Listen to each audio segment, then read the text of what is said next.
So today's grain of salt question is, are we qualified to explain ourselves? Is it polite conversational fiction we share that we're qualified to explain ourselves? In other words, are we just guessing or rubbing words on activities that percolate up and happen, and then we rub words on them? Or is it the words that we use to put a lens on and energize our actions? So do our actions are our actions motivated by our words, or are our words motivated by our actions? I guess that's maybe there's a better way to clarify that. What do you think?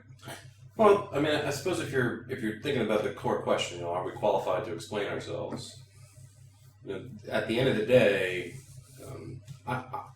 I don't know if there's anything else or anyone else better. So while I agree with the sentiment that we have this tendency to report the things that occurred and try to explain the things that occurred prior to their, to us having a good explanation for them, there is no, by anything I've seen, better explainer for our actions than us. I do, however, see a lot of, I guess it's rubbing words on things that don't make any logical sense. Yeah, I think that obviously the fact that there are different religions all around the world say that we at least have some differences on what the story is that appropriately explains the way things are on the macro scale. And on the micro scale, I have come across people who are completely convinced that all I was doing was asking a question, but the question is so loaded and nasty that it is, to an outside observer, and it's an arguable thing, that it's an act of cruelty to ask those kinds of questions in those kinds of contexts. And yet the other person is either genuinely deceived or deliberately using a ruse to be nasty to create that kind of consternation. So, that's just one example, but I've seen a lot of things like that where we have justifications for our words. And when I dig deeper a little bit into things like neuroscience, Cotard disorder and Capgras disorder are very revealing in that, one, you're convinced you're dead, and no one can convince you otherwise. Disabuse you of that idea. See, well, why do dead people eat? Well, that's obviously dead people do eat because I'm eating, but I'm dead. So, and then the other one is an inability to recognize loved ones through your visual senses, that you conjure up this explanation that they've been replaced by exact duplicates because of a disconnect between your emotional and visual centers in your brain. So those kind of things indicate to me that we have this sense-making apparatus that will fill in the gaps with plausible things that are either plausible or placeholders, so that we don't go mad, I guess. Well, I think part of what makes us poorly qualified, to explain our own behaviors, really stems from the fact that our mind is not particularly meant to intake every bit of input that we get and process it accordingly. It's in order for us to, and I think part of it's an evolutionary benefit of ours. We've been evolutionarily changed to the point where we pay attention to things that are novel and interesting, because those things have traditionally been threats or opportunities. Right. It might be food. It could be canned peaches. What was the line? It could be canned corn. Point is, it's free. Right. So we would explore the unknown because that was a necessary event for nourishing, but also a necessary event for protecting while getting. I think it was the baseline is nourish and defend. So you have to get nourishment, and so if you don't have any, you got to search.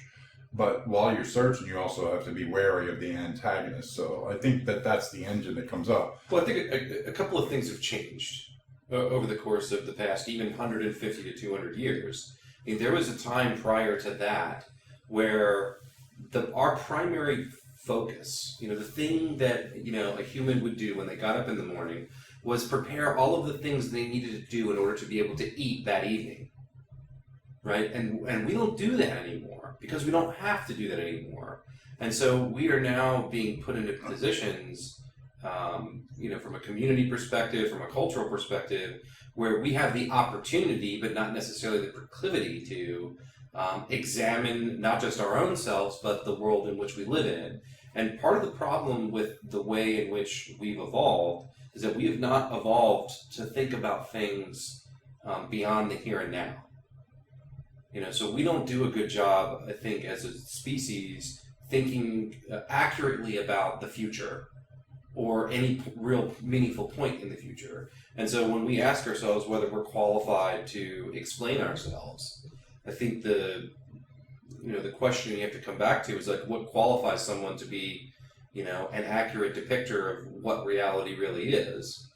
And I think when you do that, it's pretty obvious that we, humans, we don't qualify. We wouldn't pass that interview because we have this tendency to do things and then try to, explain them backwards in ways that don't accurately reflect the true reason for doing things. Yeah, we drop explanations that, have an explanatory effect, but only if you assume the explanation. In other words, they don't have any predictive capacity. They can't say, well, if you go with that information, you can build a bridge and it will hold this much weight. Or it has no capacity to actually go forward in the future, but it has a capacity to pacify our understanding. So yeah, I think that our notions of all-powerful protectors and so forth are built on that same kind of a hedge. It's almost like a verbal hedge that we'll build around ourselves so that we can have a campfire to protect ourselves, so we don't have to live in constant hyper angst.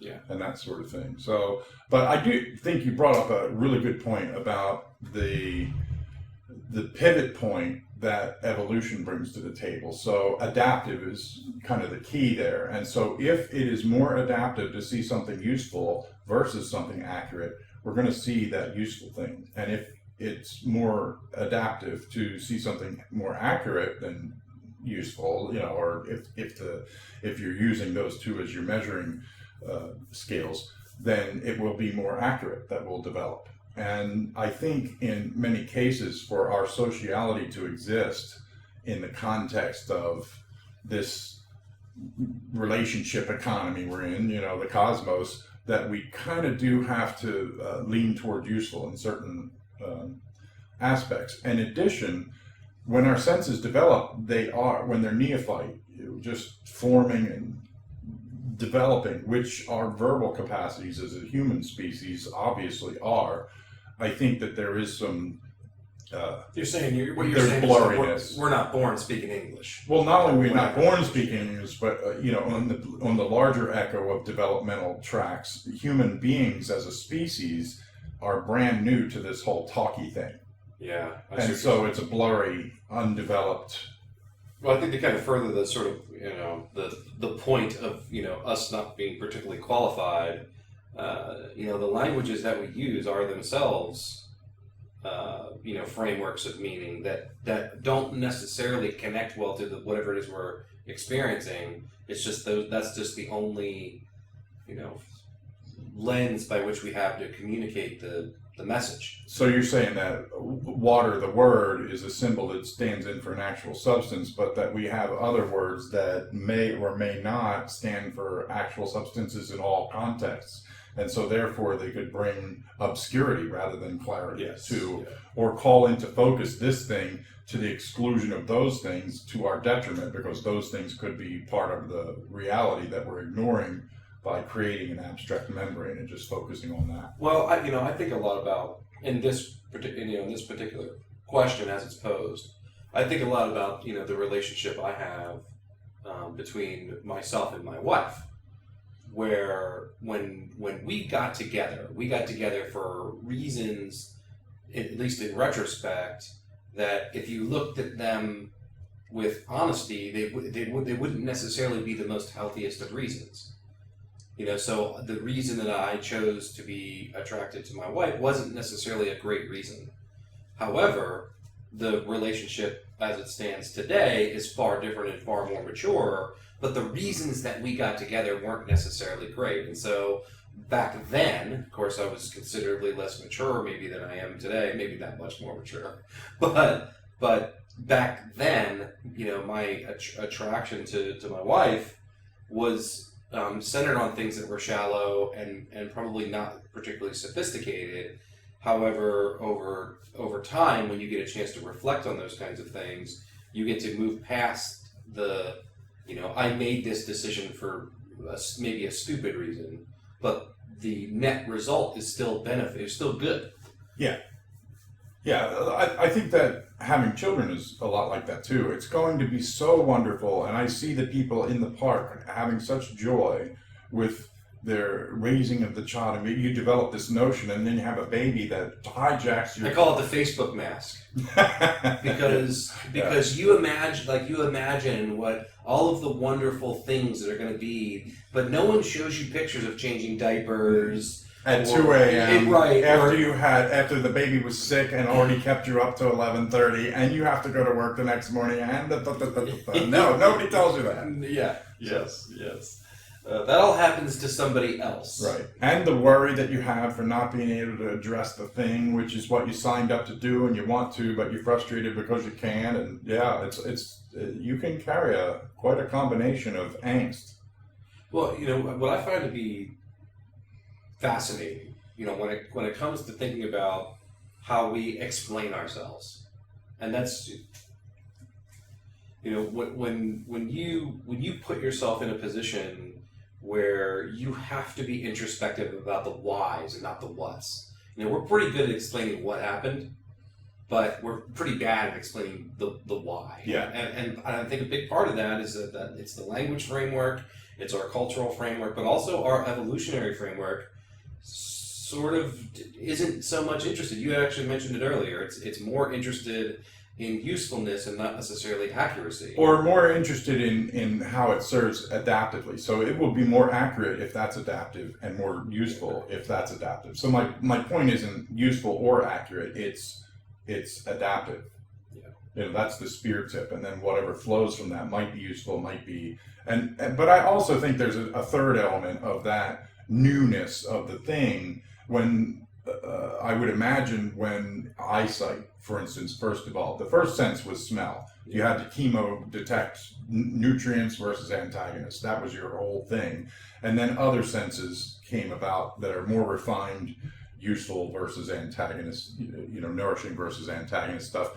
Eyesight being one of them. And when eyesight first emerged, it was probably just lightness versus darkness, or, in the case of chemotactic little bacteria that follow the earth, it is magnetic fields or whatever they sense in order to be where they need to be to get the nutrient at the right time. And so when these senses first emerge, they're crude, and then they can develop a more refined thing. And obviously there are natural creatures that have better eyesight than we do. So we're somewhere on a continuum, a spectrum. Actually, insects see ultraviolet. So they're not limited to the range that we are. So the point being, nature favors what's necessary. And if it's useful, it'll do that. If it's accurate, it'll do that. Yeah, no, it makes perfect sense. Yeah. And so, so practically speaking, I think we can agree that we have a flawed set of senses, a limited set of senses. How does that apply practically? What does that mean in terms of, because I notice that sometimes we go around feeling like whatever the extent of our visual field is the total extent of reality. In other words, we confuse our limited range with the entirety. Yeah. And then we tend to beat each other up back and forth over whether or not this variation in our perceptive capacity is the thing that everybody should agree to and completely obvious, and what's wrong with you? We have a lot of that going on. So I think one of the things that we can use in terms of this information is to have a little bit more tolerance for the fact that people can be sincere and wrong at the same time, and every single one of us is a people. Well, I think this very idea itself is what has led me personally to force myself into positions where I have to learn to understand an idea that I fundamentally disagree with. And that's hard. It is really hard, but necessary. It is absolutely necessary to do. I think, I don't remember who said this, but someone had said the mark of an educated mind is someone who can understand an idea without necessarily accepting it. And I've had to force myself, and I continue to force myself, to engage in intellectual dialogue and exploration towards things that I do not understand and that I do not necessarily agree with, fundamentally or intrinsically or even scientifically. And it helps because I have to assume that because that perspective exists, that I must be missing something. And maybe that's not true, but obviously those positions come from somewhere, and so those explorations help me, I think, to become a more accurate depictor of the way things actually are. Or at least a better way to negotiate whether it's useful or accurate. Yeah, agreed. So, Agreed. okay, well, with that, I hope that what we have discussed here has been useful and you can apply it. Please like, share, and whatever. And we're probably going to put an actual bumper on A doodader? Yeah, a doodader on this, because I'm not going to use this fumbly little thing here. We're going to get something practiced. But we're done.